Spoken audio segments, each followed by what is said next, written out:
Welcome to Future Hindsight, a podcast that takes big ideas about civic life and democracy and turns them into action items for you and me. I'm Mila Atmos.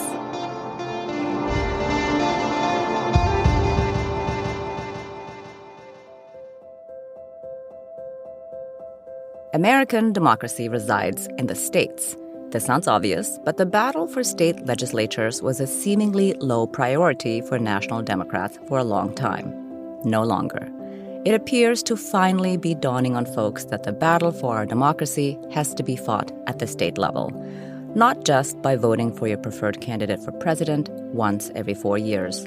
Here on Future Hindsight, we have definitely been banging this drum for a while, but now, perhaps because of the overturning of Roe v. Wade, with send it back to the state shrug from the Supreme Court, and the alarming state legislation regulating reproductive freedom out of existence that has followed, perhaps because of the knife's-edge calls to respect the election outcome in 2020, and perhaps because of the culture wars being waged in classrooms, universities, and libraries, the drumbeat that state races really matter is pretty deafening. This week's guest, Daniel Squadron, has also been banging that drum for a while. He's a former New York State Senator and co-founder and executive director of the States Project. Per their website, the States Project connects the importance of state legislatures to every aspect of our lives and brings together communities to help build a healthy, sustainable, and prosperous future for all. Daniel, welcome to Future Hindsight. Thank you for joining us. Thanks for having me. Glad to be here. So I just read a little bit from your mission statement there, but take us out of consultant speak and into real words. What do you do at the States Project?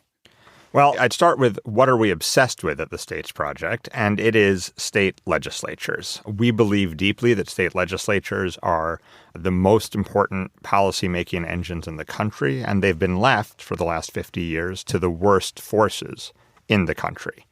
So at the States Project, we try to identify how to have an impact on governing power in state legislatures around the country so that lawmakers who best represent their constituents, who are committed to protecting personal freedom, to preserving democracy, and to improving lives, actually have the power to get that done. Right. So when did you come around to really wanting to do this work on state races and deciding that this was going to be super crucial? Or have you always been there?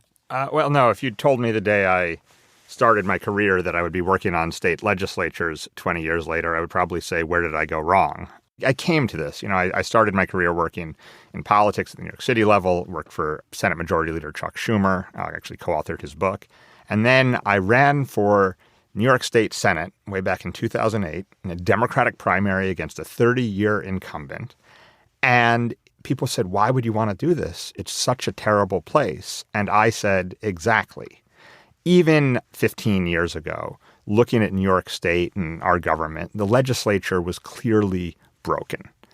And I got there and I discovered two things. One, even in the most aggressive rhetoric of the campaign, I had probably understated the case about just how bad it was. And two, they had so much more power to do good than even I could have imagined in my most idealistic moment on the stump. And so I spent 9 years in the legislature, a couple in the majority, many more in the minority. A little deep insight for your listeners there. The majority is better. Yes.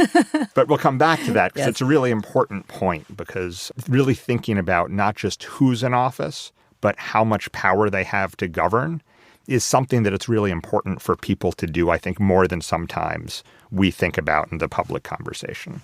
So in that time, I saw something else. I saw that there was a force providing support and ideas and tools for lawmakers who wanted government not to exist, who wanted corporations to be able to poison air and water and do whatever they wanted, and who believed that religion should govern government. And it was called ALEC, the American Legislative Exchange Council. And for folks like me and a bunch of my colleagues who really wanted to push forward policies along the lines of what I talked about before, there was no support. In fact, not only no support, but for being honest, National Democratic Party and national progressive activists didn't seem to care a whole heck of a lot what was going on. In fact, for some of those years, we had a Democratic numeric majority, but a few Democrats went over to the Republicans and gave them the governing majority, and no one cared. So after the 2016 election, I saw that this wasn't an issue that I could fix as a single state lawmaker representing a great district here in New York City. It was really a structural problem. And so many people, like many of your listeners, were desperate to get involved and do something. And so I'd been making this argument for 10 years that if you got 100 people in a room to really focus their time, energy, resources, expertise, and network, they could change a state legislature's direction. In 10 years, do you know how many people took me up on that before 2016? Tell me. 0. I probably said it 150 times. I whiffed 150 times.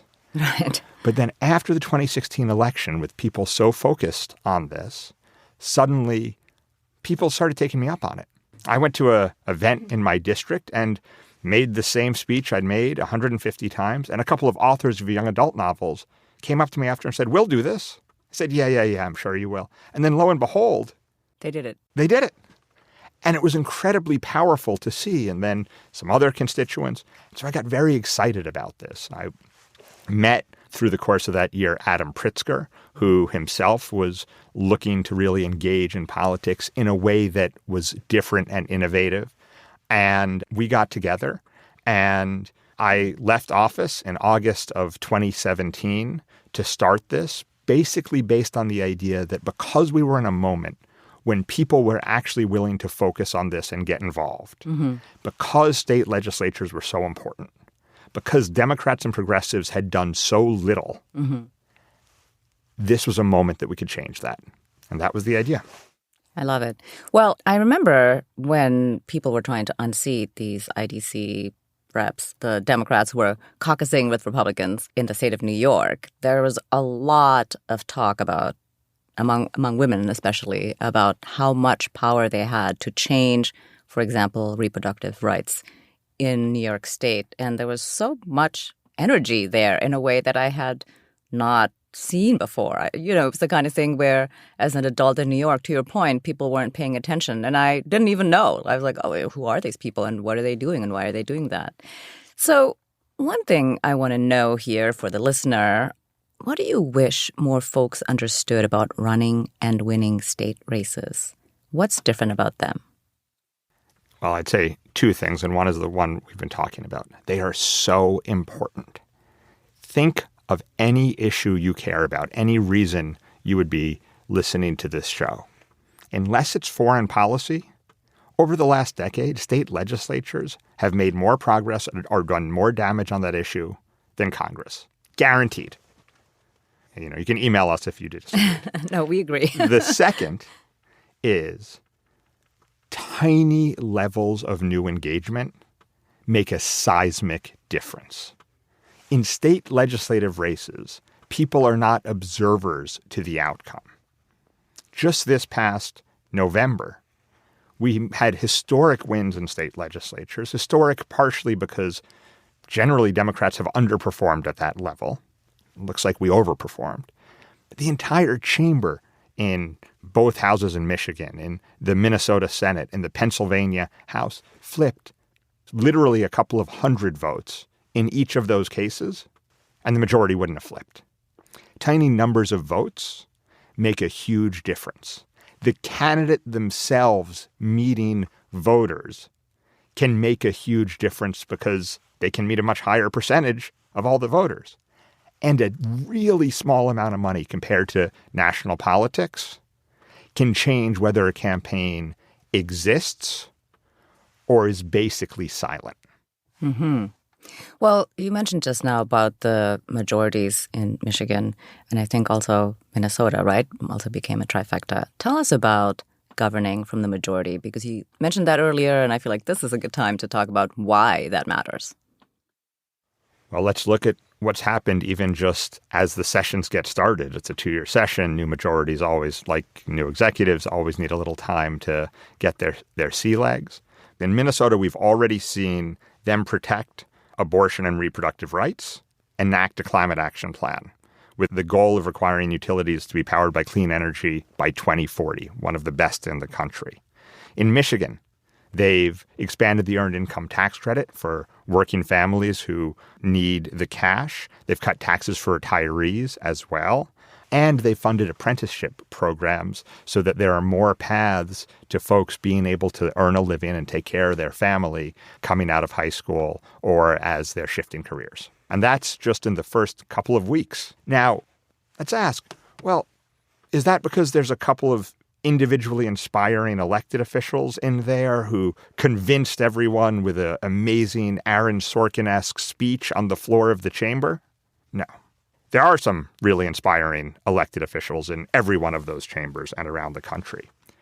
But if they're in the minority, they are observers to the legislative process with an all-access pass. They need to be in the majority in order to govern.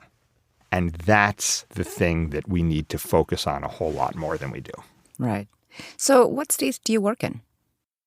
Well, as Americans, I think we should all be thinking about all 50 states. The people of all 50 states are our neighbors. They are part of this experiment with us. They are part of the American promise, and they are part of reaching it where we've come up short in the past. So the first thing that it's really important is that we do not think, well, the federal government's about everyone, but states are just about me or just about an issue that happens to be in the headlines today. Now, when you're talking about helping people get off the sidelines and no longer tear out their hair because they are so frustrated but don't feel like they can do anything, part of our job is to identify those places where regular people getting involved could make the difference. So in 2022, it was about a dozen places. In Pennsylvania, the States Project and our network of supporters, including our giving circles, who are exactly these types of folks I'm talking about, contributed 80 times more than the next biggest giver. And the Pennsylvania House flipped when, frankly, even we thought it was wildly unlikely. Just recently, we're able to reaffirm that new majority, and that breaks a Republican legislative control in Pennsylvania that had threatened to undermine the presidential election. No longer possible. We worked in Michigan, and again, with our network of funders, we're the largest funders to that effort. We worked in Minnesota, in Arizona. Arizona is an interesting one because it came up just short of the majority, one seat in each chamber. But it looks likely that when it comes to things like election subversion, they no longer have a majority for election subversion, even in Arizona. Worked in, and there's a lot of other states that often get left off the national conversation. And I think it's really important to mention them here and for folks to think about them. Maine, which it was a trifecta newly after 2018 in our first year of operation and has such a long laundry list of things they've gotten done. I'm not sure we've got time for it, but it is an exciting one. Alaska, Nebraska, North Carolina, Colorado, Wisconsin. And as we look towards 2023 and 2024, certainly in 2023, Virginia is very important. There were special elections in Pennsylvania in February that helped maintain that majority. And what we're going to do is look at the places where relatively moderate interventions can have seismic impacts on outcomes. Right. So what about Florida? Are you doing anything there, or do you intend to do anything there? Or is that the kind of place where a little bit of intervention will do nothing? Like, what's your call on Florida? It's an interesting. I'd love to ask you why you're asking the question. So, well, because everything that's going on in Florida right now between the AP African American Studies course actually changing the curriculum because Governor DeSantis bullied them into it because he's asking teenage girls to submit their menstrual cycles because books are literally being wrapped up in schools, because the Don't Say Gay bill, et cetera, that people are just like, when you read the headlines, like, oh my God, what's happening over there? And then, though, at the same time, they have a really progressive state rep in a person like Anna Eskamani. So it's like, how do those two things work? And is there actually room to have a legislature that would be majority Democratic? So the States Project did work in Florida in 2020. The results were not great. I'd say a couple of things about it. One, over time, there are real shifts in these places. And so that's why we always take a 50-state look in general. There's always something you can do to help build. Are we building towards a majority in 2024 in either chamber? Very unlikely. You have very badly drawn districts. You have a political culture that is extremely difficult and often problematic. And we need to be honest about the places where shifting governing power is likely. I also think it's critical that we're honest about the idea that absent shifting governing power, reps like Anna Eskamani, who we know really, really well at the States Project and is very inspiring, are going to be playing that role I talked about before, the observer with the all-access pass. 2 seats doesn't change that if you're still in the minority. Governing power is the goal and the point. Now, that said, when we talk about spending resources in state legislatures, the States Project was proud to have spent more in the last cycle than any outside group has in history, nearly $60 million. It's a lot of money in any kind of real-world sense. National politics on our side, probably 100 times that. Right. So we're talking about a penny on the dollar being a historic new investment. Mm-hmm. If we were actually talking about this relative to the scale of the kinds of issues you just raised about what's happening in Florida, if we were talking about this relative to the kind of positive impact that we've talked about Minnesota and Michigan happening, a whole new set of things becomes possible. Mm-hmm. So, no, Florida is not a place where we think legislative control is likely to flip through political intervention in the next couple of cycles currently. In a world where we didn't say also state legislatures, in a world where we didn't say, of course I care about state and local politics, in a world where we just said, who has real power in this country and what does it take to intervene so that actually the majority, even in a state like Florida, the majority will is reflected in the legislature, then a whole new set of things becomes possible, including, I believe, Florida. I agree. I think in the long run, it just can't continue in this way. I mean, I think even, quote, real conservatives are also like, what's happening? We have to submit the menstrual cycles of our daughters. That's also a little insane, honestly. I mean, I think as a parent, people are like, what? We are going to take a quick break. And when we come back, when Democrats are their own worst enemies, the New York edition. But first, we want to share about a fellow Democracy Group podcast, Democracy Paradox. It's another podcast about democracy, but what makes it different is it tackles extremely complex ideas without arrogance or condescension. So it opens new ways to consider politics and world affairs through the insights of world-class researchers and scholars. Go to democracyparadox.com or look for it on your favorite podcast app. And now, let's return to my conversation with Daniel Squadron. Your patch is really New York. I've actually lost count of the number of times I've heard people say, oh, New York Democrats are the worst. And at the congressional level, New York was a mess this past cycle. How do you differentiate from that? Or are you trying to figure out how to influence that machine from the way you've been working at the state machine? So I'm a lifelong New Yorker, and so even when it is not through the States Project, I have a deep personal and avocational interest in what happens in New York. I also have the memories and sometimes wake up in cold sweats in the middle of the night with the nightmares of the time that I've spent in New York politics. I actually think there's some lessons that apply to Florida and New York in the same way, and you raised one of them when you were talking about Florida. Look, let's start with the values we care about. I think that people work hard and play by the rules. They should be able to support themselves and their family. We think that how someone is born in terms of where they're born, what their parents' circumstance is, what their personal identity and lived experiences shouldn't define their opportunity. That this country should provide reasonable opportunity across all of those dimensions. We believe that the government can do a lot to help out communities and folks who need it, build roads and bridges and make sure taxes are fair, and you can't get away with paying no taxes just because you're a big, powerful corporation or individual. Just take those values. It's clear that one party reflects those values a whole lot better than the other party. Here's another one. People's will in voting should determine who wins elections. It's also true that neither party is perfect. I think that because the fight is so tough and because the Republican Party has been taken over by such obviously, aggressively ugly anti-democratic forces, I think it's easy to forget that as Democrats or progressives or people who share that set of values, we should be demanding more than we're getting. And we should be holding folks to account, even if they are waving the same party banner that we are.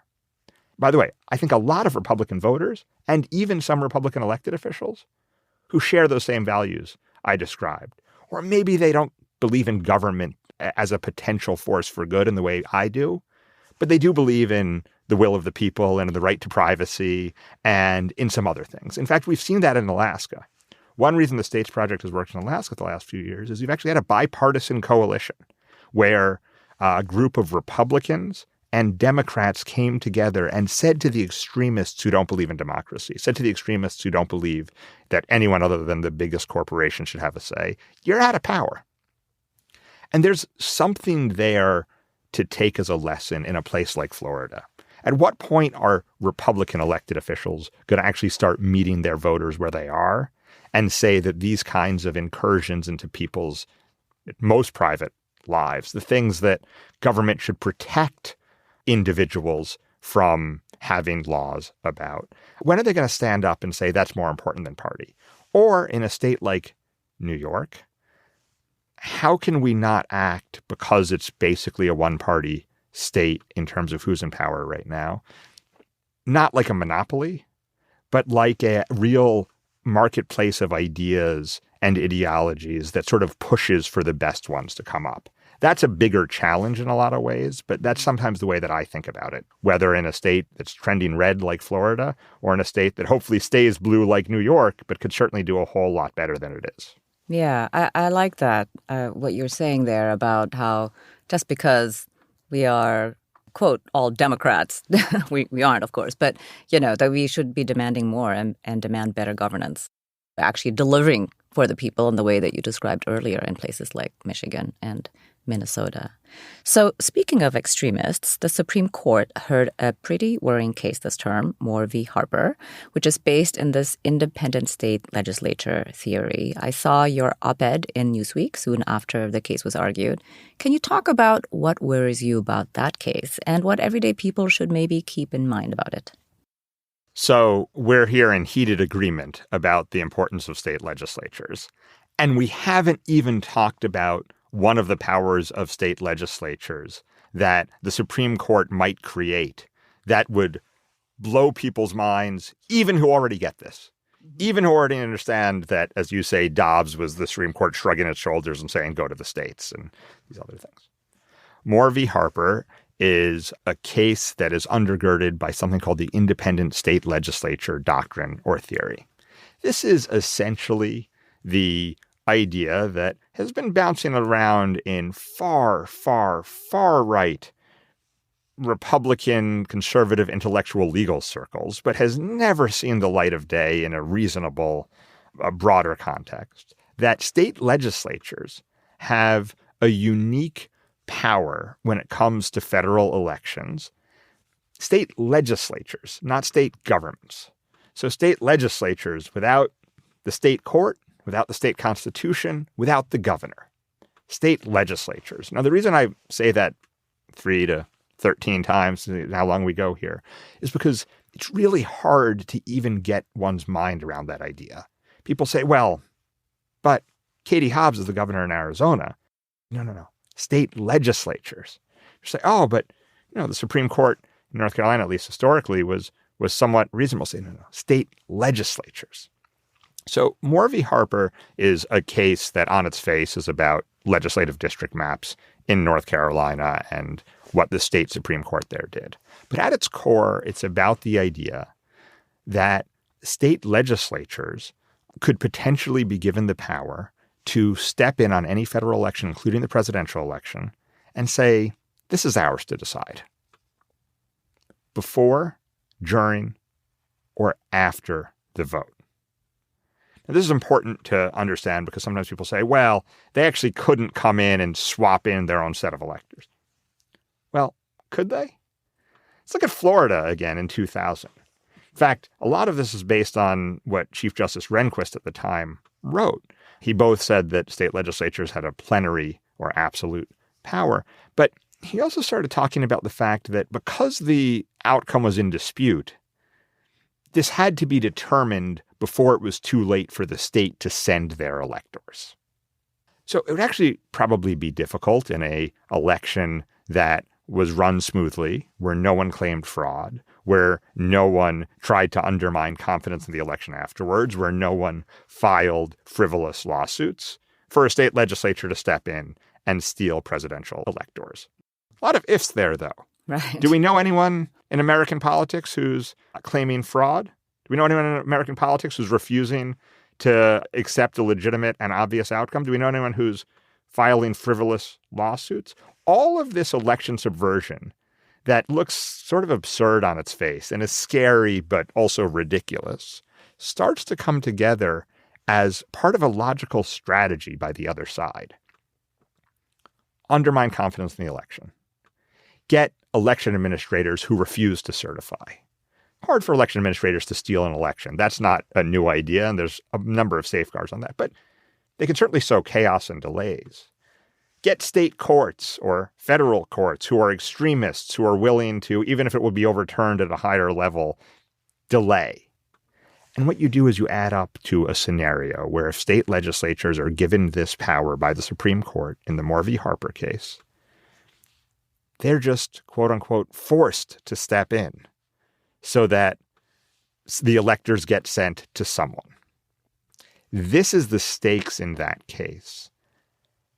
Going into the 2022 election, state legislatures adding up to over 300 electoral votes were in the control of election deniers, meaning a majority of the majority had either denied the election or signaled an openness to subversion in states adding up to about 306 electors. Because of the flips in Michigan, Minnesota, and Pennsylvania, and because the fact that hopefully in Arizona, some Republican, we would only need one in either chamber, will stand up for democracy, there are now states adding up to fewer than 270 electoral votes that are controlled by election deniers. That's game-changing. Because if the Supreme Court decides that the independent state legislature doctrine is a real thing in Moore v. Harper or in the future, then it's no longer about whether you can win the vote in enough states to get to 270 electors. It's about whether state legislatures in enough states to get to 270 electors are willing to let it happen. That's a very scary reality. Yeah. So we have to remain vigilant in all states at all times, basically, from now on, because who knows how the Supreme Court will decide. So let's do something slightly more hopeful. Talk to us about the successes and maybe also the surprises of the 2022 elections. Look, this conversation and the fact that you and your listeners are already so interested in state legislatures is an enormous success. And that's a success that goes much more broadly than the States Project. But for someone like me who feels like I've been screaming into a cave for many years about state legislatures, to have others so interested and so excited at the scale that we now do is game-changing. That's the first. And it's really important that it's maintained. The second is the electoral outcome in state legislatures in 2022 is almost impossible to overstate. 2022 was a better overall electoral outcome than a lot of folks had expected. We still lost Congress. Yeah, we did. And there's still all these election deniers. Absolutely. In state legislatures, we outperformed not just expectations on the morning of November 8th, but we outperformed the deep 50-year history of right-wing investment in state legislative power leading to overperformance, leading to holding the line in a year like that, and then sweeping everything away in a year like 2010. And so the second thing is it actually shows that it's possible. We had a theory, if I'm being honest, I wasn't 100% sure it would work. And our theory was you get a lot more people involved and engaged and organizing their communities and raising money through the giving circles. You go to candidates and caucuses in the states and you say, look, we want you to run good campaigns. We want your candidates knocking on doors. If you're doing ads, we want you to test them so it's not just some arrogant consultant's view of right and wrong. It's actually about the voter's reaction. It actually turns out that that makes a real difference on outcomes. That's very exciting because, we sometimes have a phrase that if we do our job really well, we can have an impact on the margins, maybe. Mm-hmm. And I think a lot of people feel that way too, right? They get involved because it's the right thing to do to get involved. They don't really have an expectation that their involvement will change outcomes. It's a sort of a depressing cynicism that I think has seeped in for all of us, right? I need to stay knowledgeable, people say, but I'm not going to fix things. Well, in state legislatures, the results of 2022 show you can fix things. Now, look, probably not a presidential election. I mean, for all the billionaires listening, first of all, give me a call. Secondly, maybe. But the lesson here is groups of people getting together. By the way, 90% of our giving circle leaders are women, gathering 25 of their friends who gather another 5 or 4 friends each can become the most important force to change the power outcome. Not just elect someone who excites them, but change the power outcome in these places. That's A, how democracy should work, and B, if I'm being honest, best case scenario of what I hoped was true and 2022 showed us is. That's amazing.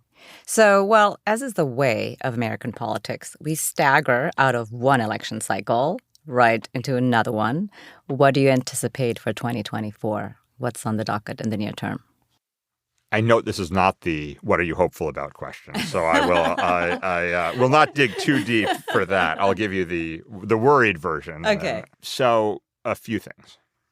One, anyone who thinks that the crisis that was unmasked by the Trump years has been solved is totally misreading 2022.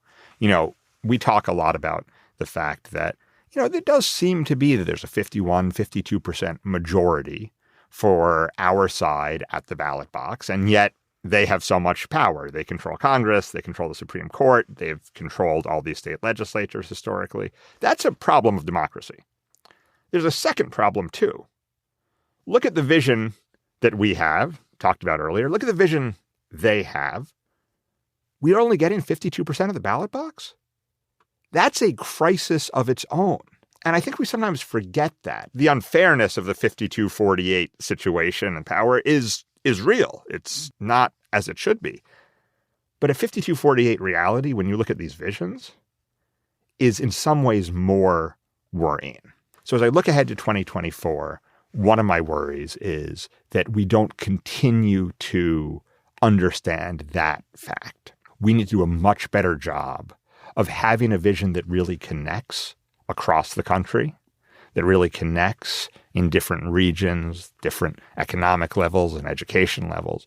If we don't do that, then every election is going to have a 1 out of 3, 3 out of 5 chance of being democracy ending. So the first is 2024, I worry that we're going to kind of just do more of the same instead of continuing to think about this as a situation that needs to be resolved. The second is because of the extent to which state legislatures are a whole lot less likely to be the source of election subversion, I worry that people say mission accomplished and move on. Heading into 2020, state legislatures were the single most important source that was going to have an impact on control of Congress because they draw congressional maps. Heading into 2022, because of the independent state legislature doctrine, they were the single most worrisome place for subversion of the presidential election. Heading into 2024, it's possible that they'll be the most important source for something else that's core to our democracy. As we've said, they already are the most important source for people's right to access reproductive health care in the way they would choose to as an adult. People need to understand that state legislatures are the most important force in this country that has been left behind, full stop. And so as we head into 2024, I worry that the presidential election and national politics will again swamp that story. Mm-hmm. And the third and final one is I worry that people think this is all about Donald Trump and that if he's not the nominee, people will think things are normal again. It's not normal to have one of two major parties for whom their base voters don't care about election outcomes. That's true on both sides. It's not normal to talk and think about the country, not in terms of achieving our pluralistic promise, but in terms of subdivisions into all kinds of categorizations. And the final thing is there's the 52-48 problem, but there's also the Trump problem. Raise your hand if your life changed because Donald Trump got elected in this country. I'm raising my hand because I left my state Senate office and co-founded the States Project. Trump was a symptom. Trump was a sign of where we are politically. Trump was caused by what we've allowed to happen to our economy and our civic life and our public square. And so heading into 2024, I'm not sure he's going to be in the headline every day, but I'm sure that what we learned because he got elected is still true in this country. Right. Well, I'm raising my hand right here because I started this podcast because Trump was elected. You know, I thought to myself, really what ails us as a society in America is that not all of us are engaged and not all of us vote and not all of us even know what the stakes are. And I really wanted to have a conversation with the American people to say, hey, we have to do something because we can only do it together. We cannot, like you said, just one person is not going to do it, but all of us together can make a difference. So let's turn to the long game, because building the state-by-state strategy to really impact governing power at the state level has been built over years. And I think you've argued it still has a ways to go. What is that long-term outlook? What are your long-term goals? So in 1972, some leaders of what was called the New Right at the time, really a hard right cultural movement that combined with a hard right corporatist movement, founded the American Legislative Exchange Council, ALEC, 1972. Through the 70s, you saw them building power and institutions for their worldview and trying to change the conversation. They weren't just trying to beat Democrats. They were trying to also change the Republican Party. They succeeded. Ronald Reagan's presidential campaign in 1980, I would say that the sort of consensus, both culturally and economically, that Bill Clinton in some ways represented, maybe had to in order to be elected, but regardless, represented, showed real success there. Today, it's 51 years later. ALEC still exists. Today, it's 51 years later. The Red Map program by the Koch network, or funded by the Koch network in 2000, took, basically 10 minutes to be able to be formed and funded and have massive impact in state legislatures. They have an institutional focus on states and state power and state legislatures. They have it partially because there's actually this conversation within the Republican Party going on, and they're using states for that conversation since so many national figures get focused inside the Beltway. And they're having it because for a lot of them, there's a literal financial return on investment. A lot of the Koch network is industries regulated by states. Now, no one's marching in Phoenix or Denver or any of these other capitals about, mineral extraction rules. But that is really powerful stuff. So the long term for us has to be institutions that understand the power of states. Because when you look at grassroots power, when you look at engagement, it does a whole heck of a lot more if the headline is state power, real power in states. And by the way, it goes even farther when it's state legislative power.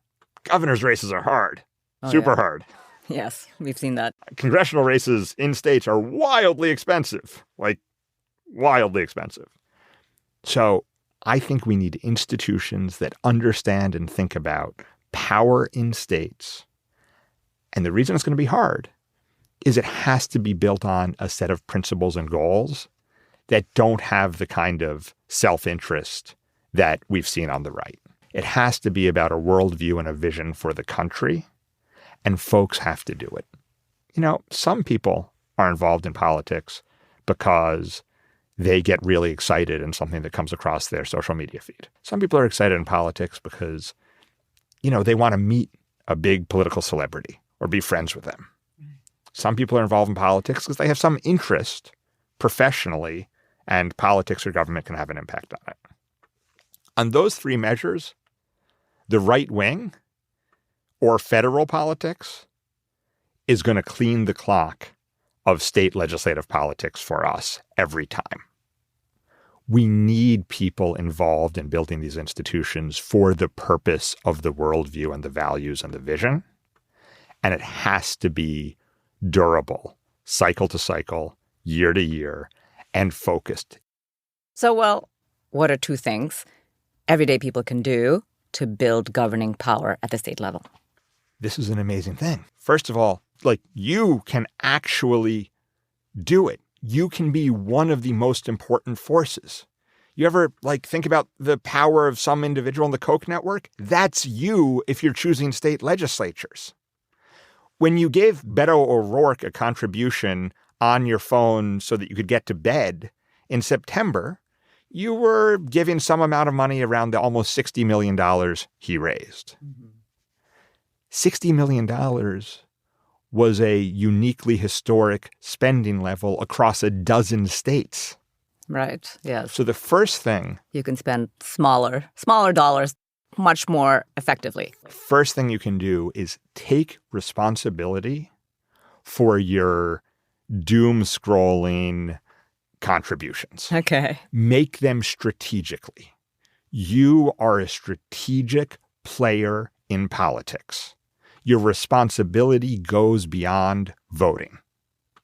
So be strategic with those contributions. Look at whether you're giving $10 or $100 or $1,000, it will make the biggest difference, not just to elect someone who you like, but to create governing power that will deliver for people. That's the first. The second is you can start a giving circle and you can have your own group. Mm-hmm. So our Giving Circles program lets people have their own webpage, their own name. They get to choose what state their dollars will impact, all of their dollars. And, you can spread the love in your state. People always say, how many people say, I want to be involved in politics, but I hate money. Uh-huh. Yeah, silly. By the way, politicians feel that way too, but they don't have that choice. Right. It's how it is. They have to communicate. Yeah. And, fundraising really is organizing and storytelling.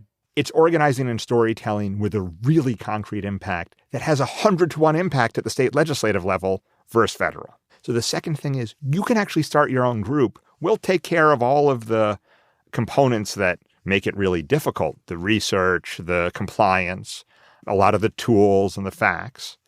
And what you can do is go out there and actually be the leader in bringing other people into this in the most potent way. Excellent. So here's the last question.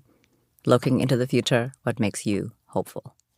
I actually have incredible hope for so much. It is an incredibly hopeful time. And this is funny because you and your listeners don't know me well, but hope is not always my leading emotion here. Okay.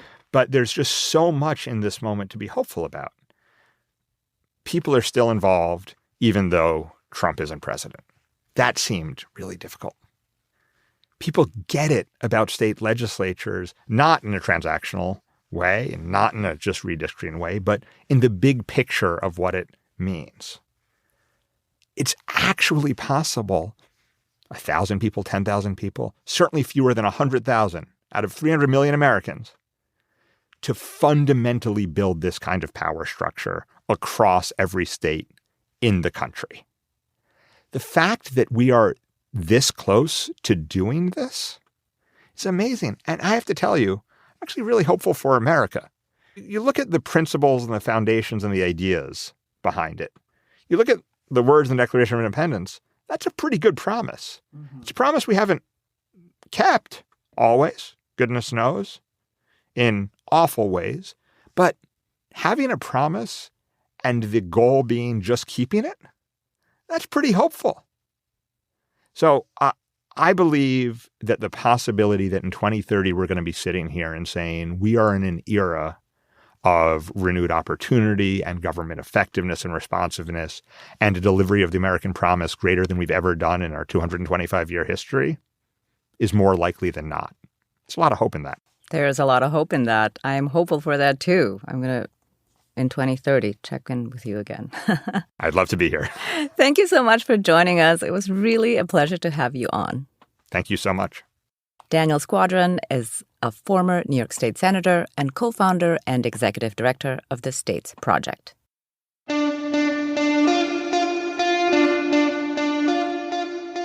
Next week on Future Hindsight, we're joined by Jennifer Berkshire and Jack Schneider, co-hosts of the Have You Heard Education podcast and co-authors of A Wolf at the Schoolhouse Door, The Dismantling of Public Education and the Future of School.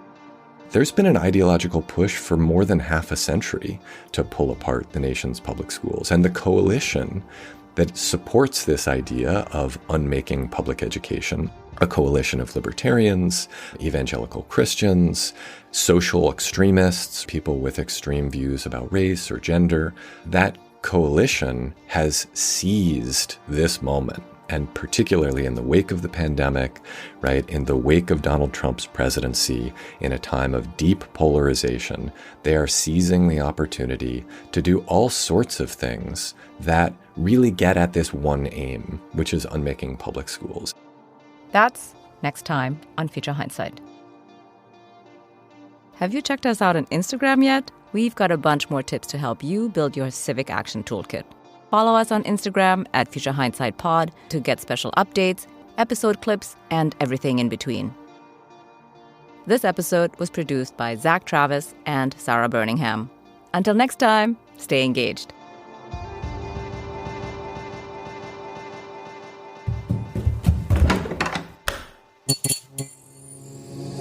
This podcast is part of the Democracy Group.